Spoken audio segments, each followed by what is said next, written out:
Welcome to Conversations from the Edge of Consciousness. I'm your host, Christine Madera. For me, and possibly for you, the inner world of consciousness has always been much more real and way more fun than the so-called real material world. Growing up, I thought I was alone in this, but I'm not. There are a lot of us, and far too many have no one to talk to who shares this experience. I've been lucky to cultivate a community of friends who love to talk about the energies, ideas, and vibrations that are pushing the edges of our own consciousness, as well as our collective consciousness. In Conversations from the Edge, we share our conversations with you. Welcome to Conversations from the Edge. This is your host, Christine Madera. We're here today with Lisa Barnett, and Lisa is the international best-selling author of The Infinite Wisdom of the Akashic Records and From Questioning to Knowing, 73 Prayers to Transform Your Life. Her brand new book, Awaken to Your Life Purpose, Understand Your Soul Plan, will be available soon. So Linda is the founder of the Akashic Knowing School of Wisdom, where she specializes in teaching you to access personal soul wisdom and guidance to transform your life, working directly with your soul's plan and support of the Akashic Record Keepers. Lisa offers Akashic readings and quantum healing sessions to clear old soul contracts, heal trauma, release karma and vows, and to help individuals align with their soul's path. Welcome, Lisa. It's great to have you here. Thank you, Christine. I'm always excited to converse with you and share this wisdom. So thanks for having me on. Absolutely. So you and I know a lot about the Akashic Record, but not everybody does. And so can you give us just a little thumbnail of what the Akashic Record is and how it is part of the traditions of lots of different traditions, basically? Absolutely. So the simple definition of the Akashic Records is that it is the recording of your soul's journey throughout all time-space continuum.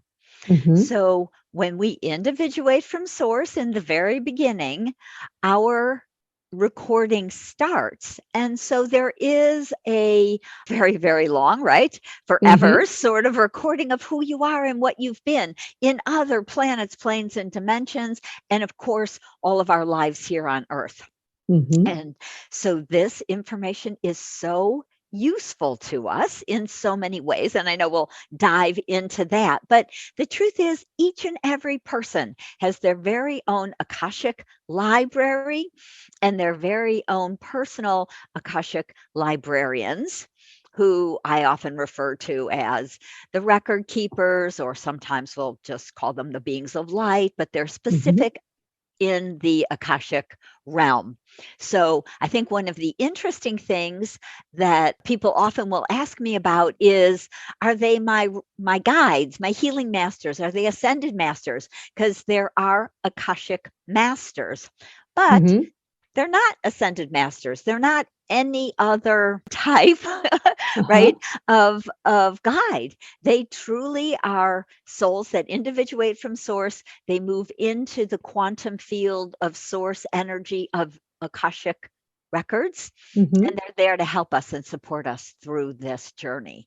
So they're not our, anybody we know who's crossed over or anyone else, right? Because I think that's interesting. Got a specific job as a guide in the Akashic Record.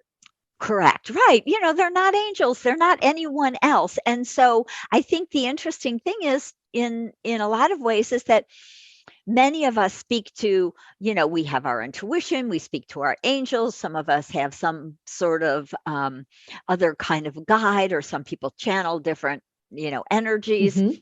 But these beings of light are very specific to helping you understand your soul's plan and all the lives you've lived here on Earth, so that they can assist you in making, this one easier, and so that you can understand it. And also, what I love is we can do a lot of healing in the Akashic Records. The Akashic Record is talked about a little bit differently in different traditions, but like the Book of Life and other traditions have names for what is basically the Akashic Record. So this is something that's well founded in in traditions around the world, in indigenous and traditional societies around the world. Is that true? Right, absolutely. So, of course, the word Akash or Akashic, what Hmm. Akashic Record stems from, is a Sanskrit word, and it actually translates to sky or ether. And so, of Hmm. course, your Akashic Records are stored in right the etheric energy of source. And Hmm. yes, throughout time, um, they're mentioned in, like you said, the book of life. There are some references in Hebrew traditions and, of course, in other religious traditions, because the Akashic records have always been here. Hmm. As a matter of fact, kind of the interesting thing was that the record keepers told me many years ago, when they asked me to help bring this information back to humanity, I was like, what do you mean bring it back? And they said, we pulled the energy away from Earth during the Dark Ages. So Hmm. about 1,000 years ago, they said Hmm. people are misusing this information Oh. for their own gain. Hmm. And so they pulled the energy away because people were using it to win wars, find other people's money or Oh, gold or jewels, whatever it was, right? To get, interesting. yeah. So because we had a lot of access to some of these this type of information, people were misusing it. So they said, okay, humanity is not in a place right now where they can, where they can use this Hmm. in integrity, and so we will remove it from the human realm. And Wow. so the only people who could access it really between about 1,000 AD until very recently, 19 probably 60s, they started to Hmm. consciously bring the energy back. And when they asked me to help bring this energy back, to re-anchor it back on Earth, Hmm. they said that this is time, as we're moving into this new age, this age Hmm. of Aquarius that we're now starting to move into. They said this is the time where people will be awakening and can reuse this information to support them. Wow, I had never heard that. That is amazing and fascinating. I have one more question before we dive into the soul plan, soul path of the Akashic Record. Is, when you talk about how the Akashic Record is our soul's history throughout all like space, time, and dimension, oftentimes we confuse like us as a personality with us as a soul. And so with each, incarnation or anywhere that we are, we have our own unique personality, we have our own, unique circumstances, we have our own unique views and contexts that we're living in. But we have this soul energy that is the underlying energy of everything. So can you help explain a little bit about the distinction between like the soul that travels infinitely and the experience of different times and places that soul has in incarnation? When we originally individuate from source, we are really a huge soul. And as we're traveling through some of the galaxies, the worlds, the dimensions that are really out there, and that Hmm. most of us have had a lot of experience in, we're in that kind of bigger vibration of this whole soul. And then as we start to come down into some of the other planets and uh, Earth, we actually only a smaller aspect of the soul. And so Hmm. sometimes that's called, we have the oversoul, which I would say is that bigger, complete whole soul. And then there are many aspects of us. So if you imagine that the way the record keepers showed it to me, that was very kind of visual, because I'm very visual, is if you just look at your hand, open up your hand, look at your palm. If you Hmm. imagine the palm is the oversoul and all your fingers are aspects of you having lives in different places, planes, and dimensions. And so, Got it. Okay. right, so you put your Hmm. two hands together and now you've got a big soul and you've got 10 aspects, but it would be, times hundreds or thousands. I don't even know how many aspects we have at the same Hmm. time. And as we start to understand that there is no time and space, so everything is always happening in the now. That means Mm-hmm. that there are probably thousands and thousands of aspects of us having lives in different places and dimensions. And then there's that whole big oversoul Mm-hmm. that keeps us all connected. So All um, right. it goes very big, but when we start to think about that as the infinite aspect of who we are, and that we really are doing a multitude of things in different worlds and planes and dimensions. Mm-hmm. But before we come here into a physical body, and really we make a contract when we come to earth, the soul makes a contract with the physical form, and Mm-hmm. that's what comes together and creates that aspect of more the personality, is the Right. contract between the soul and the body. Okay. So now that we know what we're working with as a individual with a soul in the Akashic record, what does it mean to work with the Akashic records with your soul plan? Like, what is a soul plan, and how do we live or not live our soul plan? What is that? How does that work? So before we're born, before we embody, Mm-hmm. we literally write a plan, because we are these huge ancient souls, and we say, I want to go back to earth and do this, and I want to do that, and I want to support these people, and I want to share these gifts, and I want to learn about this aspect. And so we come here for a reason, Mm-hmm. and we make a plan around it, right? So before you're born, you say, I am going to write soul contracts with 25 or 50 people to Mm-hmm. support them, to possibly, to be their child, to have them as children, to be their significant um, partner. Many of these soul contracts have kind of an intention to learn about something, to learn and grow as a soul. And Mm-hmm. so often I say, we have support contracts and we have contracts that have karma attached. And of course, Mm-hmm. karma in the records is not about being punished, right? You don't Mm-hmm. have that life with that challenging person because you were bad or you were wrong or you're being punished.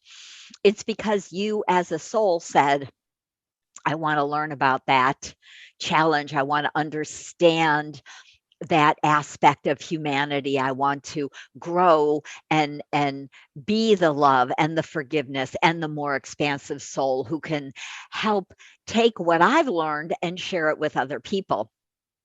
And All so right. those challenging, and I think it's important to realize those challenging relationships that many of us have, if not all Mm-hmm. of us have, um, Mm-hmm. are often written because we as souls wanted to learn and grow and share that wisdom.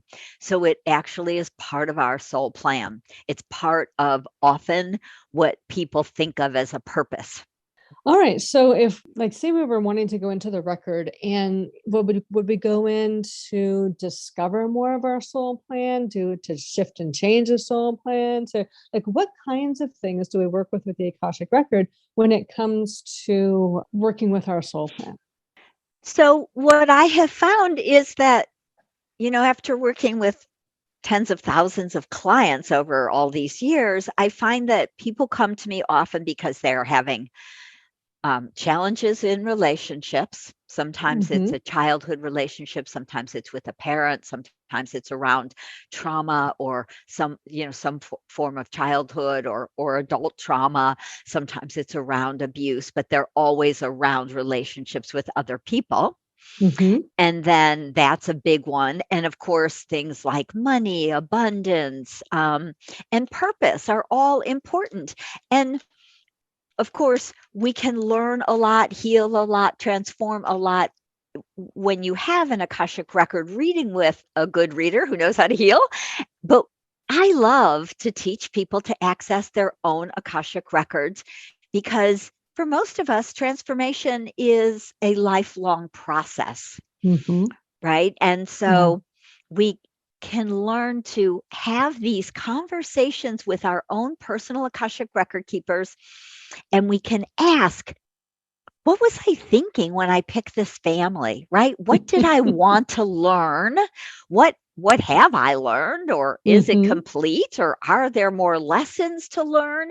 And again, these are not a sit down and have a 20-minute conversation and Right. and you're done, right? It's Hmm. a process, because when we realize that we chose these challenging people to be born to, or to marry, or to even have as children, it's a process that we've usually been in for many lifetimes, right? Hmm. So we've Yeah. been working on this challenge for more than one life. We try every aspect so that we can really get it, really grok it in this very deep Hmm. level. So it's not just two sides of a coin. It's almost more like if you were looking at a cut stone that has many, many, many facets. We literally try all of these different facets of any kind of challenge Hmm. so that we can learn so clearly to heal it for ourselves, and to really often to help other people with a similar kind of challenge as we go forward in the world. And so we really come to grow as a soul, right? Hmm. Because we are so infinite. Otherwise, we'd just be kind of um, like vacationing in the in the realm somewhere, which sounds like a lot of fun, but I think Hmm. we do quite a bit of that also. Um, but when we come into this earth dimension, it really is about growth and remembering the truth of who we are, moving back into that unified field of one. I sometimes will tell clients that according to their Akashic records, they wanted to kind of be a spiritual teacher, maybe Hmm. not just a healer, but really be a teacher. And often people are like, I don't know how to do that. That's like way too big. But when Hmm. we think about it, it's like teaching can be having a conversation with a friend who's having a really challenging relationship. Maybe they've married someone who's kind of emotionally abusive, and they need your support, and you can help Right. them to see the relationship in a different sort of way, and help them to maybe make a new choice, maybe see a new choice so that they can choose something new or different for themselves. And that one conversation, or maybe it's 10 conversations because it's a good friend, Hmm. is transformational. That literally is your being the spiritual teacher, or the teacher, or the healer in that sort of way, because you're able to have worked through this, understand it in such a deep level that you can share this information or wisdom with one person, or 10 people, or 1,000 people. It doesn't matter the number. It matters that you've understood and can see and transform that old um, feeling of being a victim into being moving into being the the healer, the teacher, the person who is now able to share their wisdom, to being the wise woman or wise man who is able to Well, share their wisdom. yes, and that that brings up another piece of this: how we differentiate the Akashic record purpose from what we think of as purpose in our modern life. Because Mm. oftentimes when we think of purpose that way, we think of like profession. We think of what is my purpose to turn into a job, to be here on Earth, and we think of purpose in that way, and we also then think of life from kind of a utopian sense in that, well, I'm supposed to have a good life. I mean, that means that I'm supposed to have a family, and I'm supposed to have a lucrative career, and I'm supposed to have lots of money, and I'm supposed to hit all these markers that we value in our surface world, that are a different kind of purpose and a different Mm. kind of function of life than Right. we get in an Akashic record purpose, where it's about, like you said, about bringing your teaching forth, or about doing life in a particular way, about being a particular person within your life, no matter how you express that through your work and through your family and things. So can you Right. just speak a little bit to the difference between that? Because I think oftentimes we just try to tie those two together as one, and it makes Right. it very frustrating. I agree. So I often just say, what the Akashic Record Keepers have said to me, which is your purpose is to complete your soul's plan. Mm-hmm. It's not about a job, right? Mm-hmm. It's Thank God. definitely, not a job description. And one of the things they say is that most of us have at least, say, 3 to 6 purposes. Mm-hmm. And another way to think about that is that we have brought 3 to 6 types of gifts or talents with us when we come here that we would also like to share. And so Mm-hmm. sometimes one of those talents is about parenting. It might be about unconditional love. It may be actually about helping to raise other conscious souls, as Mm-hmm. humans. So parenting can be part of our purpose, but it is definitely not part of everyone's purpose Right. any more than, say, being a communicator, writing a book, speaking Mm-hmm. about whatever it might be is everyone's purpose, but it's also many people's purposes. And so often, like they say, it kind of in that funny way, if you could complete your soul's plan, you would really complete your purpose in this life. Mm-hmm. So that is much more about creating, um, completing the soul contracts that you've written. And completing them doesn't mean they all end up happy and joyful in the end. Sometimes we have a soul contract to be a challenge to another person, right? Mm-hmm. Because they've Yeah. asked us, can you be the bad guy, quote unquote, in my life so that I realize and learn about this aspect of who I am? So when we can come through and when we can be the unconditional love, the forgiveness, when we can learn to move out of judgment about other people and what they're doing, thinking, saying, acting as in the world, we're really helping to hold a space to complete a lot of these soul contracts. Mm-hmm. Right. And then, of course, using our gifts and talents and bringing them out into the world in big and small ways. Again, some of us get out there, like you, and have a podcast or a radio show, write books, speak to Mm-hmm. many, many, hundreds, thousands of people. And some of us do it one-on-one. And Right. they're all perfect, right? That's your soul's choice. And there is a whole free will aspect, of course, because we're human. Mm-hmm. So, of course, there's not that right or wrong way of doing anything, but learning what we've come to learn, sharing our love, being the support, sharing our talents, working through and understanding those traumas that we have to clear and heal those, often to share that wisdom with others. All of that is part of what everyone's purpose is. And Mm-hmm. so if you can access your Akashic records and access more clarity around what your soul's plan actually is. And again, Mm-hmm. it doesn't, the record keepers don't say, this is it, A, B, C, D, E, right? Again, Right. Yeah. we are ancient, huge, wise souls. They're complicated. And, Mm-hmm. and this is why I always say learning to use this empowerment tool, this phenomenal Mm-hmm. empowerment tool of the Akashic Records will help you to transform your life over time, right? Yes. So that we can understand our purposes and connect to them right in their own divine timing. And even, we were speaking a little bit about my third book, which is coming out hopefully soon or just came out, right? But I Yeah. always need to, when things don't move as quickly as I would like them, me, the personality, because Mm-hmm. I made a schedule. Right? I, Yeah.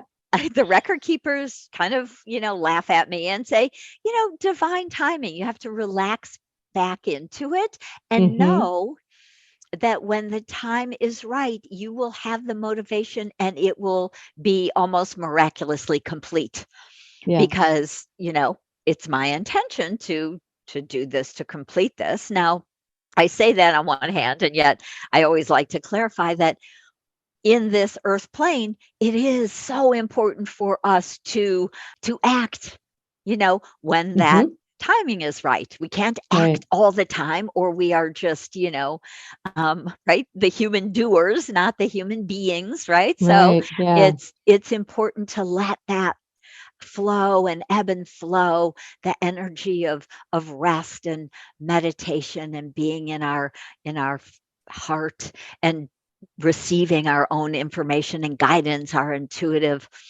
guidance, and when it's time and appropriate, right, to do all those things. Sometimes it's very active, like creating a book, lot of work, lots to do, right? But when the timing's ready, then there it is. It flows and it's done and it's easy.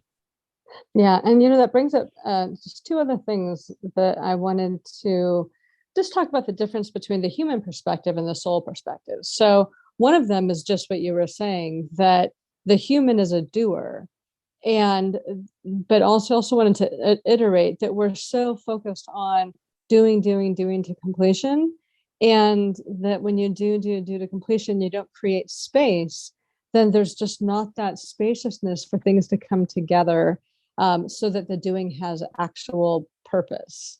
So I know we're getting this thing that we need to do from 9 to 5. And if we do from 9 to 5, and then for the other parts of our lives that we're doing different things, that we'll get this certain steady progress. But when you're talking about it from a soul perspective and from a divine timing perspective, it's not straightforward like that. It's really about following the motivation and the energy as it flows, to being very active during that flow period, and then spending those times in spaciousness, in rest, in rebuilding, in contemplative times, in meditation, and not have everything be about doing.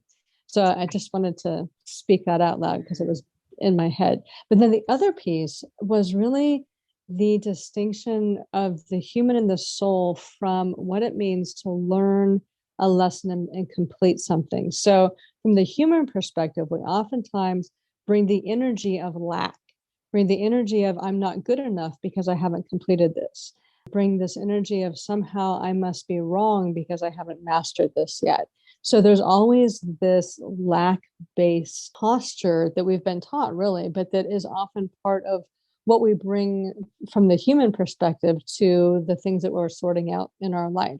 But from the soul perspective, learning a lesson, because a soul is beautiful, whole, complete, expanding, exploring, and learning on and things all the time. The process of learning is not a lack to a wholeness. It's something else. So can you talk about a little bit about what that is from the soul perspective, so that we can maybe open up our energy when it comes to the things that we're learning and dealing with? Right. Yes. So I think one of the important things to realize is that a lot of our human feelings around not being good enough, or that we're behind, or, that somehow we're in the wrong, whatever, all of those thoughts and beliefs that it seems we all have, they honestly are collective patterns that we've been really kind of locked into for, I think, life on Earth. And so it's one of the amazing things that we are working on unwriting, reorganizing, right? Often in the records, what I find we can do is to clear old programs, because we're often programmed by our parents, we're by the other people in our life. And so there's quite a bit of energy that I believe is going to change,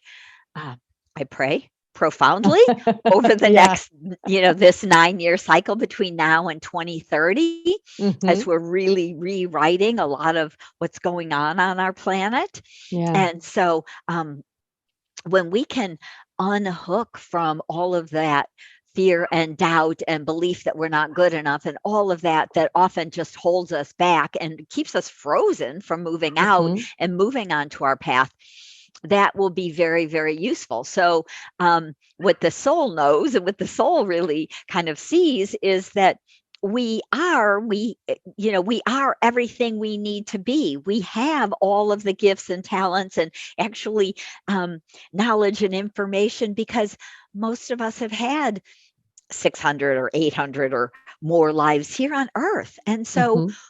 it's not like we're newbies. We haven't just Yeah. had one life. And so we actually have so much of this information, wisdom, and energy already stored in our Akashic records. And again, one of the great gifts of being able to access your records is to be able to reclaim these past lives where we have been able to do what we would like to do. So for me, when the record keepers asked me to write a book, and I went into like, I can't even spell. How am I supposed to do that? Right? Who Uh-huh. am I to do that? I started going into my records and saying, please show me a past life in which I wrote with ease. Please show me a past life in which I was actually a published author. Please show me a past life in which I enjoyed this, kind of thing. And so they were all there. And that's just like Wow. 3 lifetimes where I had been an author. And I Hmm. just would reclaim that energy, reclaim that wisdom. And often it's just kind of a subtle vibration, but that vibration was of, I've done this. I can do Hmm. this. I've got this, right? I've done Yeah. it a bunch of other lifetimes. And so it helps us to, again, unhook um, from our own self doubt of, how am I going to do that? Am I good enough to do that? Who am I to say that or share that? Or who do I think I am? All of that garbage is all Hmm. collective unconscious beliefs, collective unconscious and conscious beliefs. Um, so the soul knows you've got this, and being able to access that bigger energy because you've already done it. And Hmm. I think it is so important for us to realize we are so much more than just this little person, Yeah. right? Yeah. And And that we also have the support of our whole, what you called it, oversoul, but like the whole self and the whole Akashic record. I mean, we are our own local being, but we're a local being with this a massive support system that we really don't even realize that we have. yes, right. You have a whole library filled with thousands and thousands of books about you and what you've done and who you've been and all those gifts and all those talents and all of that wisdom. And when we can start to access that, and even though I would say most of us, when we do start to access our soul's guidance and wisdom through the Akash, I don't think we read 1,000 books. It's not Hmm. overwhelming like that. That's why we have these librarians, these record keepers. We can go to them and say, can you show me that Hmm. lifetime where I was a published author and that was easy? And then they can pull out 3 or 4 of those books and say, here, let's bring that memory, that energy, that wisdom into your body now. Yep. Well, and what I do sometimes, I go in and I'll imagine myself in my library, and I'll just ask for the word or the thing, and there'll be a little book that pops out, and there's just one word in it. And the word is, when I see the word, like a recent one was partnership, which was really about coming into something from that energy of partnership, and I hadn't really been putting that together. And as soon as I saw that word, I felt that awaken in my body. And so, I mean, and I've done a lot of work in the records, so it becomes easier the more you get in there. But it really can be that simple of going in and receiving what you need, not so much from a cognitive level, because we think about a library and like reading things and thinking about them and working from a cognitive level. But as you talk about, like bringing it into your body, it's a non-cognitive level, or a level that works with cognition, but it's that knowing level that you can then use with your thinking mind. So it's a different way of bringing in information than bringing it in only from the cognitive sense, as if you were reading a book from a local library and Right. and trying to bring it in that way. It's much faster and more seamless, and I find just like instantaneous. And Yes, then it unfolds. It's amazing. it is. Yeah, I love that. The word, I think that's profound. And what I'll often notice is I'll get a picture, like Mm. I, just like a lifetime of me as whatever that might be.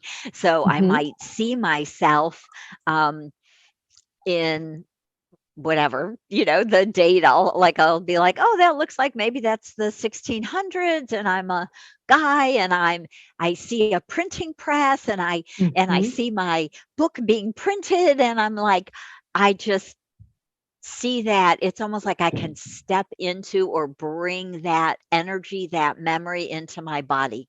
So Mhm. again, it's very almost tactile, Mhm.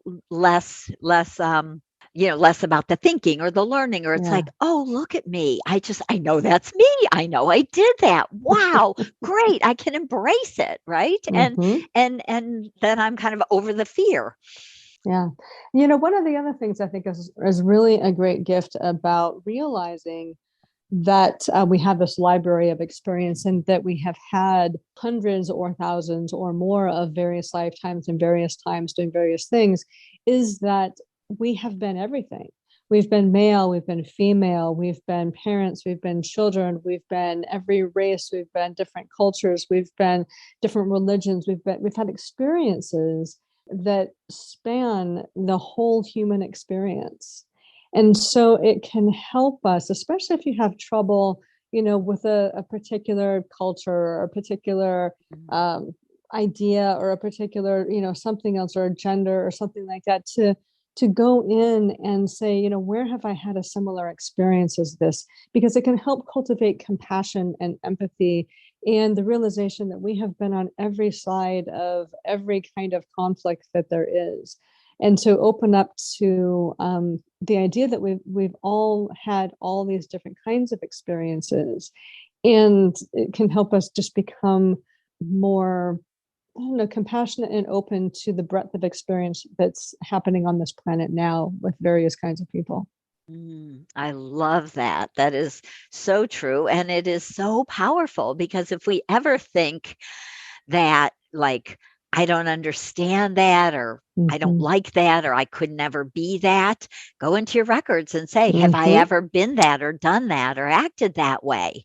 Yeah. And it's one of the really profound teachings that many of us get when we have a challenge with another person.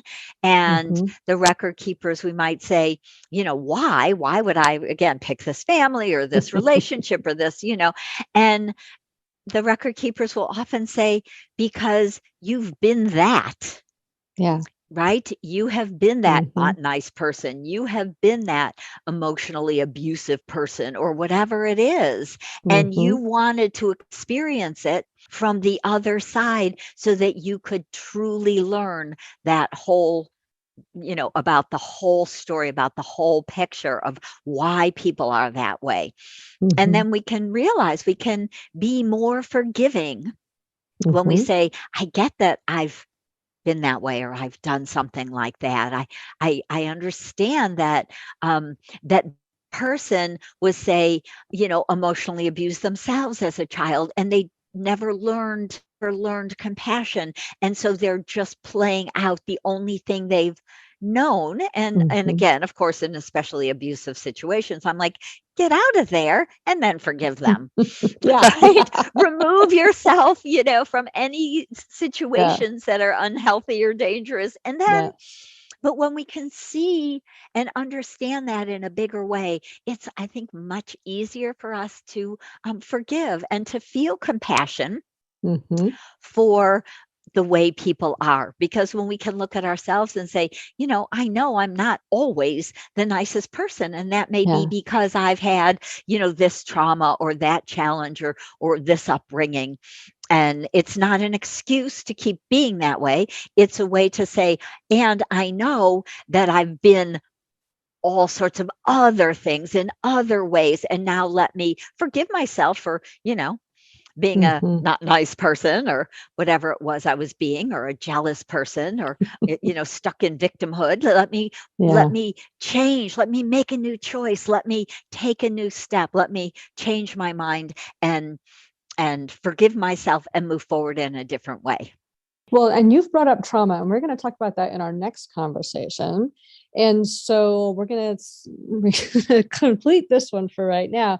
And I know you've got some things coming up. You've got your book, you've got a program, we've got a free gift available. So can you tell a little bit about what these things are? And you'll be able to find links to all these on conversationsfromtheedge.net or in the show notes.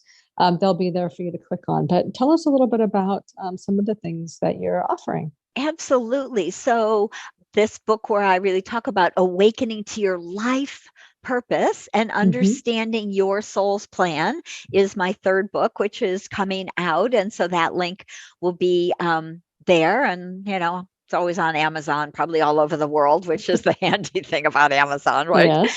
Yeah. And so you can read this and really go much deeper into understanding all of these, different aspects of what you wrote in your soul's plan. And then I will share my free gift, which is a beautiful journey into your Akashic Record guided meditation, kind of a beautiful guided visualization. And you get to go into your own beautiful library and meet one of your record keepers, and then bathe in the river of forgiveness and receive that beautiful healing energy from your Akashic Record keepers. And so hopefully people will be able to download that and enjoy that. All right. And did you have a program coming up? I was thinking I remembered that, but I do. I teach people to access the Akashic Records, and there is a home study program which people can always access whenever you're listening to this, whether it's this year or next year. So you'll have that link to access the Learn to Access Your Own Akashic Record Wisdom home study program. Okay, perfect. All right. Well, thank you so much, Lisa. It's been wonderful talking with you, and we will be talking again soon. Perfect. Thank you, Christine. Talk to you soon. This is your host, Christine Madera. I hope you've enjoyed this conversation from the edge of consciousness. You can find all our conversations at conversationsfromtheedge.net. You'll also find links to schedule a private conversation with me or any of my friends, as well as tools to help you expand your own consciousness and explore what's possible for you outside the boundaries of your current perceptions. Feel free to use this podcast to start your own conversation by sharing it with friends, on social media, in your blog, or even in your own podcast. And as always, live the adventure of pushing your own edge. It's the most amazing adventure there is.